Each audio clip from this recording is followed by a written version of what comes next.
ফিলিস্তিনে এত ভয়াবহ অবস্থা চলতেছে, তারপরও বাংলাদেশের ফ্রি ফায়ার কমিউনিটির প্রত্যেকটা বড় বড় ইউটিউবার একটা ভিডিও আপলোড দেয় নাই। তোমরা এমন মানুষদেরকে সাপোর্ট করো যারা কিনা ফিলিস্তিনে এত ভয়াবহ অবস্থা দেখার পরেও একটা কথাও বলে নাই। এটা আসলে ইউটিউবারদের দোষ না। তোমরা এমন মানুষদের নিজেদের আইডল বানিয়ে নিয়েছো যারা কিনা অশ্লীল এবং খারাপ কন্টেন্ট ছাড়া চোখেই দেখে না। আর তুমি যদি মনে করো যে এটা কোনো বড় বিষয় না, তাহলে ভাই তুমি মানুষ না। কারণ ফিলিস্তিনে যে দৃশ্যগুলো দেখেছো সেখানে কোনো পাখি উঠতেছে না, বরং মানুষ উঠতেছে।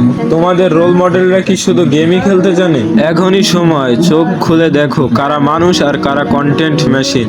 পারলে দেখাও আমরা গেমার হয়েও হৃদয়হীন না। ইসরায়েলি সকল পণ্য বয়কট করো এবং মানুষকেও এতে উদ্বুদ্ধ করো।